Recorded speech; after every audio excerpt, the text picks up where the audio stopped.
Nakapagpadala ka na ba ng mensahe sa isang babae tapos tumitig ka na lang sa iyong telepono ng ilang oras o kahit ilang araw para lang makatanggap ng isang tuyong tugon na isang salita lang o mas masahol pa, walang tugon kahit kaunti, naghihintay ka. Sobra mong iniisip ang bawat detalye. Nagtataka ka kung may nasabi kang mali at kalaunan, nararamdaman mong gusto mong mag-text ulit para lang mabasag ang katahimikan, para lang maramdaman mong napansin ka. Kung pamilyar sa iyo ang ganitong sitwasyon, hindi ka nag-iisa. Ito ang tahimik na laban na kinakaharap ng maraming lalaki. Sinusubukan nilang makipag-ugnayan. Ipinapakita nila ang kanilang interes. Gumagawa sila ng paraan. Pero sa halip na mapalapit ang babae, lalo pa itong lumalayo. Habang mas pinipilit nila, mas nagiging malamig ang pagtanggap. At dito nagkakamali ang karamihan. Dahil hindi lang ito tungkol sa kung ano ang sinasabi mo, kundi paano mo ito sinasabi. Tungkol ito sa damdaming na idudulot ng mga salita mo. Karamihan sa mga lalaki, hindi ito napapansin. Nagpapadala sila ng mga mensaheng lohikal, magalang at mabait. Pero hindi nila napupukaw ang damdamin ng babae. Hindi nila nalilikha ang kilig, kuryosidad, o pagnanasa. At kapag walang emosyon, nawawala ang epekto ng mga salita. Hindi ito laro ng pagpapakilig o pagpapatawa. Ito ay usapin ng kamalayan, usapin ng presensya. At dito pumapasok ang halaga ng pilosopiyang Stoic. Tinuturuan tayo ng mga Stoic na mag-focus lamang sa mga bagay na kaya nating kontrolin. Hindi mo kayang kontrolin kung paano siya tutugon. Hindi mo rin hawak kung gaano siya kabilis mag-reply o kung anong mood niya sa pagbasa ng mensahe mo. Pero kaya mong kontrolin kung paano ka magpakita. Kaya mong ayusin ang iyong intensyon. Kaya mong piliin ang enerhiya sa likod ng mga salita mo. Ang pagte-text ay hindi lang simpleng komunikasyon. Isa itong pagpapahayag, isa itong impluensya, isa itong anyo ng pamumuno kahit sa digital na mundo. Sa video na ito, pag-uusapan natin ang 3 makapangyarihang sikreto sa pagte-text na hindi kayang balewalain ng mga babae. Hindi ito mababaw na mga trick. Ito ay mga prinsipyo na nakaugat sa psikolohiya, emosyonal na katalinuhan at pilosopiyang Stoic. Kapag isinabuhay mo ito, titigil ka sa paghabol ng atensyon. Sa halip, makakamit mo ang respeto at makakalikha ng tunay na koneksyon. Kaya ang tanong, paano mo babaguhin ang daloy ng usapan at kukunin ang kontrol? Simulan natin sa unang sikreto. Una, mga mensaheng nagpapakilos ng kuryosidad. Ang kuryosidad ay isa sa pinakamalalakas na puwersa sa psikolohiya ng tao. Kapag may isang bagay na pumukaw sa iyong interes, ang isipan mo ay kumakapit dito. Naghahanap ito ng kasagutan, kailangan itong malaman ang sagot. Ang pakiramdam na kailangan mong malaman ang nagtutulak sa mga tao na tapusin ang libro, mag-binge watch ng mga palabas, at mag-click sa mga headline na may nakakaintrigang pangako. Ito rin ang dahilan kung bakit may ilang text na agad tinutugunan, habang ang iba'y binabasa lang at kinakaligtaan. Karamihan sa mga lalaki hindi ito naiintindihan. Nagpapadala sila ng mga mensahe na agad pinapatay ang kuryosidad. Mga tanong gaya ng, "Kumusta araw mo? Anong ginagawa mo?" O, "Sana maganda ang weekend mo." Magalang ang mga ito, oo, pero hindi sila nag-iiwan ng emosyonal na tanong. Madaling balewalain dahil wala silang dahilan para pagtuunan ng pansin. Ngayon, isipin mo ito. Anong nararamdaman mo kapag may nag-text ng, "May napansin akong kakaiba tungkol sa'yo," o "Hindi mo magugustuhan ang nangyari ngayon," o kahit, "Ikaw ang bida sa panaginip ko kagabi at hindi ito normal"?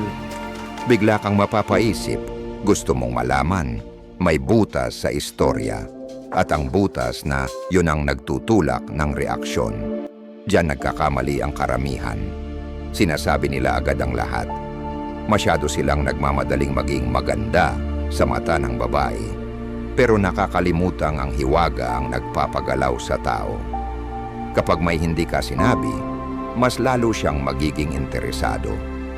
Itinuturo sa atin ng pilosopiyang Stoic ang parehong prinsipyo. Sabi ni Marcus Aurelius, kung hindi naman kailangan, huwag mo nang sabihin. Ibig sabihin, hindi mo kailangang ipaliwanag ang lahat. Hindi mo kailangang punan ang katahimikan.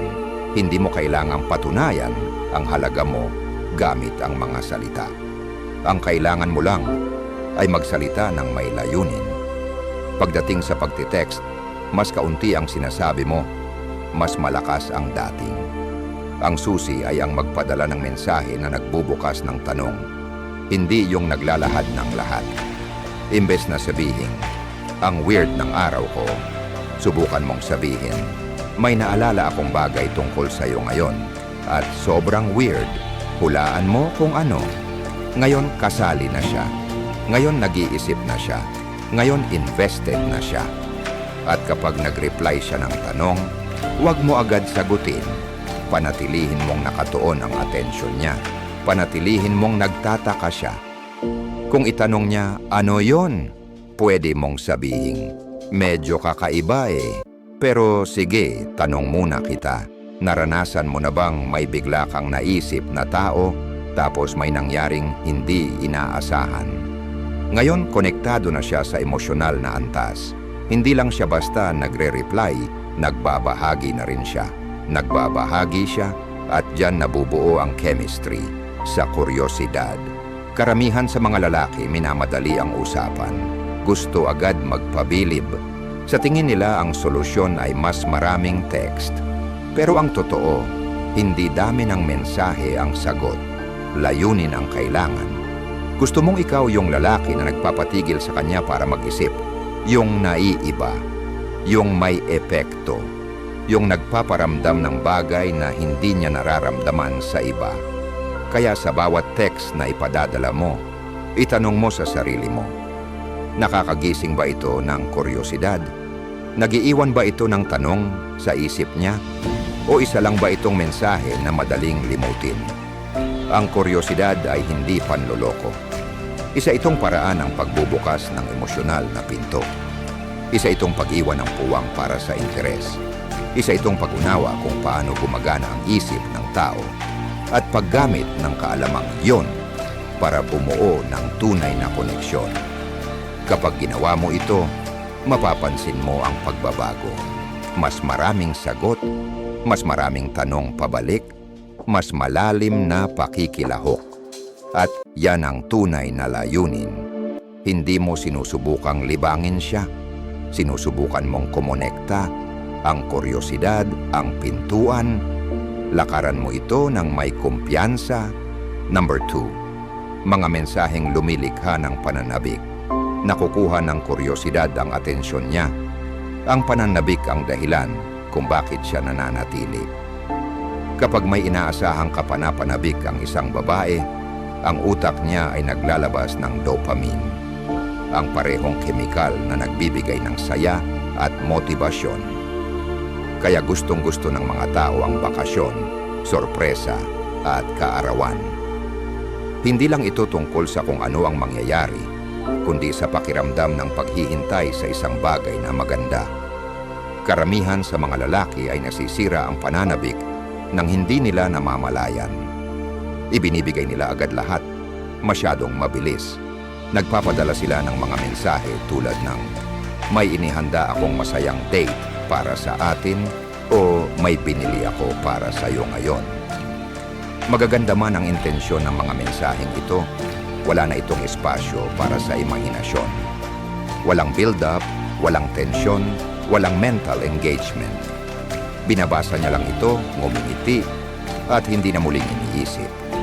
Pero paano kung matutunan mong bumuo ng suspense sa tamang paraan? Paano kung magawa mong mapasaya siya sa tuwing lalabas ang pangalan mo sa screen niya? Dito na naman pumapasok ang karunungan ng mga Stoic. Itinuro ni Epictetus na dapat nating i-delay ang gratification, na ang tunay na lakas ay nasa self-restraint. Pwede rin itong i-apply sa pagte-text. Kapag nag-hold back ka kahit kaunti, kapag nagbigay ka ng espasyo sa imahinasyon niya, naa-activate mo ang pagnanasa niya. Pinapayagan mong sumama ang isip niya sa laro. Tingnan natin kung paano ito gawin. Sa halip na i-text ang "may binili ako para sa iyo ngayon", mas magandang sabihin, "may nakita akong bagay na nagpapaalala sa iyo. Hulaan mo kung ano." Sa ganitong paraan, hindi lang siya basta tumatanggap ng impormasyon. Kasama na siya sa proseso. Na-involve siya. May dahilan siya para maisip ka kahit hindi pa siya nagre-reply. Kung gusto mong bumuo ng pananabik, magsalita na may direksyon. Pero huwag agad ibunyag ang lahat.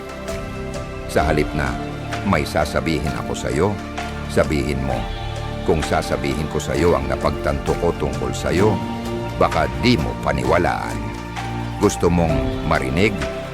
Ang ganitong mensahe ay nagpapabilis sa tibok ng puso niya. Pinag-iisip siya, pinaghihintay siya. Ang pinakamahalagang bahagi ng pananabik ay ito. Huwag mong ibigay agad ang lahat. Kahit pa magtanong siya, magtiis ka, ikaw ang mag-lead, ikaw ang may hawak ng pacing.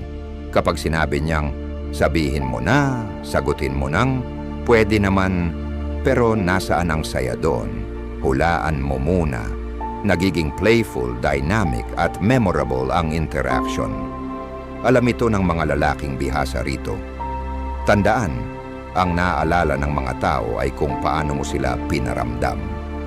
Kung ang mga text mo ay nagbibigay ng predictable comfort, maaari kanyang magustuhan pero hindi kanya hahabulin. Pero kung ang mga mensahe mo ay nagpaparamdam ng excitement, tension at kuryosidad, magsisimula siyang hanapin ang presensya mo. Iyan ang kaibahan ng isang lalaki na may reply sa isang lalaki na nakasiyan lang. Hindi lang ito tungkol sa mga salita. Ito ay tungkol sa timing, delivery, at emotional impact. Gusto mong palaging chine-check niya ang phone niya. Gusto mong iniisip niya kung ano ang susunod mong sasabihin. Gusto mong invested na siya bago mo pa ibigay ang buong kwento. Naiintindihan ng mga stoic ang emosyon ng tao. Hindi nila sinabing iwasan ito. Ang sabi nila, kontrolin, gabayang mabuti, hugisin gamit ang karunungan. Iyon mismo ang ginagawa mo rito. Ginagabayan mo ang emosyon niya ng may intensyon. Binubuo mo ang karanasan niya gamit ang presensya mo. Isipin mo ito, hindi ka lang basta nagte-text. Gumagawa ka ng kwento. At ang bawat magandang kwento ay may simula, paghinto, at pagbubunyag. Kung agad mong ibubunyag ang wakas, mawawala ang thrill.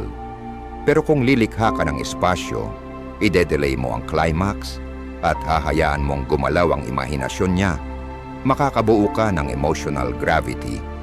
Parang hinihila mo siya nang hindi mo siya hinahabol.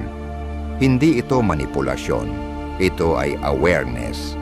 Natuto kang makipag-usap na parang lalaking may alam sa psikolohiya at emosyon. Parang lalaking may kumpiyansa sa sarili. Parang lalaking hindi kailangang magmadaling magpa-impress dahil alam niya ang kapangyarihan ng pasensya. Kapag in-apply mo ito, mararamdaman mo ang pagbabago. Magkakaroon ng bigat ang mga salita mo. Ang presensya mo ay may epekto. At hindi lang siya basta magre-reply, aabangan niya ang susunod mong mensahe. Number 3, mga papuri na talagang epektibo. Karamihan sa mga lalaki ay naniniwalang kapag pinuri nila ang isang babae, agad na silang magugustuhan nito. Pero hindi ganoon gumagana ang atraksyon. Malakas ang epekto ng papuri, pero kapag ibinigay ito ng may intensyon, kamalayan at pagiging totoo. Maraming papuri ang pumapalya dahil masyado silang mababaw, karaniwan o desperado. Sabihin mang mabait ang ganda mo, pero kung paulit-ulit na niyang naririnig ito, nawawala ang saysay. Nagiging ingay na lang. Isa na lang ito sa mahaba at nakalilimutang listahan ng mga mensahe.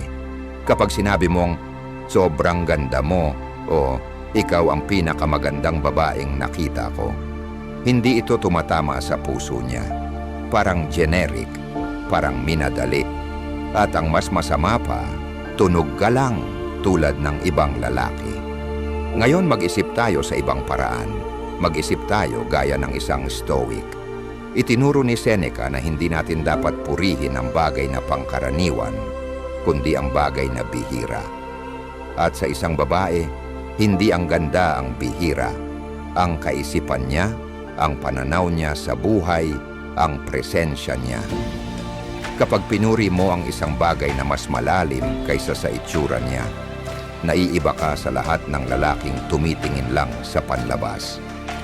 Ganito ang tamang paraan. Tumuon sa pagkatao niya, sa paraan ng pag-iisip niya, sa kung paano niya dalhin ang sarili niya, sa kung paano siya magparamdam sa ibang tao. Sabihin mo, gusto ko kung paano mo tingnan ang mundo, kakaiba ka mag-isip, o kaya ang kalmado ng presensya mo. Bihira ang taong kayang magpakagaan ng paligid kahit walang effort. Iba ang tama ng ganitong papuri, tumatagos, hindi lang sa itsura, kundi sa kung sino talaga siya. At yon ang klase ng pakiramdam na bihira niyang maranasan mula sa iba. Importante rin ang timing. Huwag basta-basta naglalabas ng puri. Hintayin mong magbahagi siya ng isang bagay na mahalaga. Kung ibinabahagi niya ang mga pangarap niya, sabihin mo, hangang-hanga ako sa dedikasyon mo. Maraming tao ang puro salita, pero ikaw, kumikilos talaga. Kung may sinabi siyang personal at mahina, sabihin mo, na-appreciate ko ang pagiging bukas mo. Karamihan, tinatago yung ganong parte ng sarili nila. Ang mga puri na ito ay hindi lang totoo. Maalalahanin din sila. At kailangan mo talagang makinig at mag-obserba para masabi sila. Doon nabubuo ang mas malalim na koneksyon. Ang Stoicism ay paalala na magmasid muna bago humusga. Isinulat ni Marcus Aurelius na ang kalidad ng iyong mga iniisip ay tumutukoy sa kalidad ng iyong buhay. I-apply mo rin yan sa paraan ng pakikipag-usap mo. Ang kalidad ng mga salita mo ay refleksyon ng atensyon mo. Kapag binibigyang pansin mo kung ano ang natatangi sa kanya at nagsasalita mula sa kamalayang yon, nakakabuo ka ng koneksyon na hindi kayang ibigay ng pisikal na papuri. May isa pang dahilan kung bakit epektibo ito. Kapag pinuri mo ang isipan niya, ang enerhiya niya o ang asal niya, ipinapakita mo rin kung sino ka. Ipinapakita mong hindi ka naghahabol ng ganda, kundi lalim.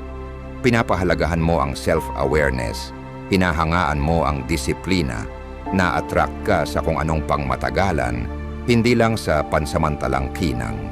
At dahil doon, nagiging bihira ka rin. At napapansin yan ng mga babae. Naaalala nila ang lalaking nakakakita sa kanila, hindi lang sa panlabas, kundi sa tunay na pagkatao nila. Naaalala nila ang lalaking nagparamdam na mahalaga sila sa mas malalim na paraan. Hindi ibig sabihin na huwag mo na siyang purihin sa itsura niya. Ang ibig sabihin, kapag ginawa mo ito, dapat ay tapat at tiyak. Hindi lang ang ganda mo, kundi may kung anong nakakakalma sa ngiti mo. O yung lakad mo may kumpiyansa, pero walang kayabangan. Bawat papuri ay pagkakataong magbuo ng koneksyon o sirain ito. Karamihan sa mga lalaki ay nagpapapuri para humingi ng approval. Pero ang matalinong lalaki, nagpapapuri para magpakita ng pag-unawa. Hindi siya humihingi ng kapalit, nagbibigay siya ng pagkilala. Tandaan mo ito, huwag kang magpuri para mangakit. Magpuri ka para ipahayag kung ano ang tunay mong nakikita. Ipakita mo kung ano ang hinahangaan mo. Ipakita mo kung ano ang may halaga para sa iyo. At diyan magsisimulang bigyang halaga rin ang mga salita mo. Hindi ka lang basta pinapansin, aabangan ka na.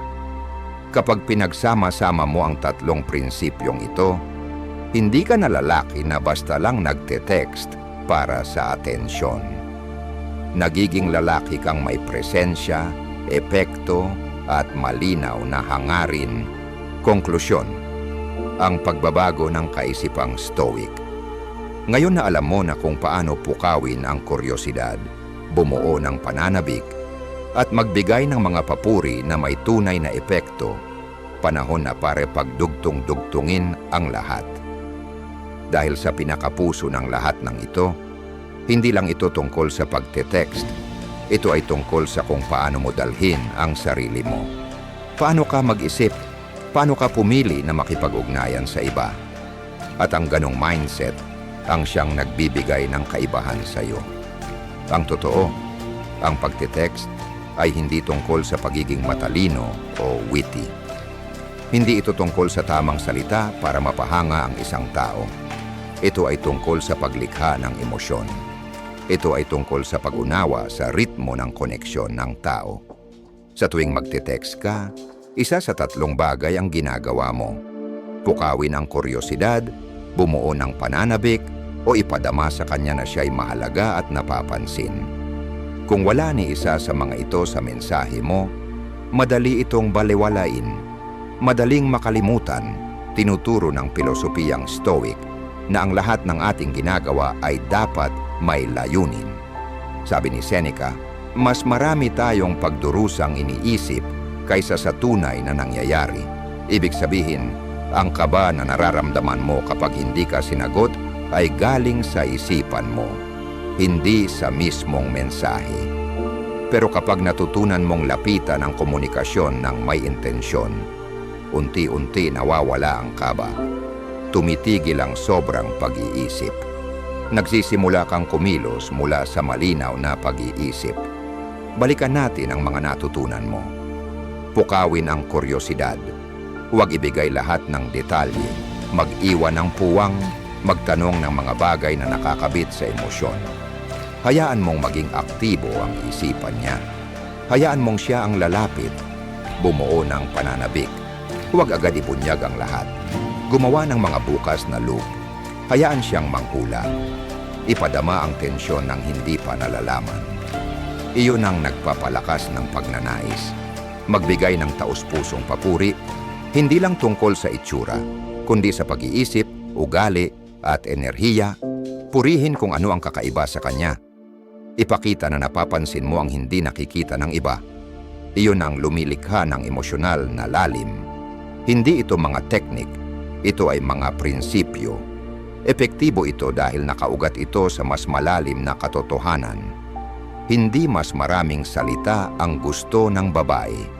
Gusto nila ng mas malalim na presensya. Gusto nilang may maramdaman sa tuwing binabasa nila ang mensahe mo. Gusto nilang magulat, ma-challenge, mapansin, at maunawaan. At kaya mo yang gawin, hindi sa pamamagitan ng pagsusumikap, kundi sa pamamagitan ng malinaw na pag-iisip. Sa pagte-text ng may presensya. Sa pagkilos mula sa kalmadong kumpiyansa, hindi sa desperadong paghahanap ng approval. Hindi ka nandito para habulin ang kahit sino. Nandito ka para kumonekta ng may intensyon, para mag-practice ng awareness, para makipag-usap bilang isang lalaking may respeto sa sarili, tapat, kalmado, at may kapangyarihan sa bawat pag-uusap. Mula ngayon, bawat mensahe mo ay dapat may isa sa tatlong layunin. Pukawin ang kuryosidad. Pasabikin siya. Iparamdam na siya'y pinapahalagahan. Iyan na ngayon ang bagong pamantayan. Iyan ang Stoic na paraan ng pagte-text. Dahil ang lalaking malinaw mag-isip sa kanyang mga mensahe, hindi natatakot na ma-ignore. Hindi siya nagbibilang ng minuto pagkatapos mag-send. Hindi siya nalulunod sa pagdududa. Alam niya kung sino siya. Alam niya kung ano ang kaya niyang ibigay. At kung walang sumagot, hindi siya naghahabol na nag-iisip siya. Umaangkop, umaabante. Yan ang kapangyarihan ng Stoic mindset. Nagbibigay ito ng kapayapaan kung saan ang iba ay natataranta. Nagbibigay ito ng kontrol kung saan ang iba ay naguguluhan. at nagbibigay ito ng presensya sa mundong puno ng ingay. Ang pagtitext ay hindi laro, isa itong kasanayan. At kapag ginawa ng tama, makakabuo ito ng tiwala, atraksyon at emosyonal na koneksyon, pero lamang kung lalapitan mo ito ng may awareness, disiplina at respeto sa sarili. Simulan mo na ngayon. Huwag maghintay ng perpektong sandali. Huwag maghintay na magbago ang iba. Ikaw ang may control. Ikaw ang pipili kung paano ka haharap. At kapag ginawa mo ito ng tama, hindi mo na mararamdaman ang pang-i-ignore. Hindi mo na rin kailangang maramdaman iyon. Dahil ngayon, hindi ka na lang basta nagpapadala ng mensahe.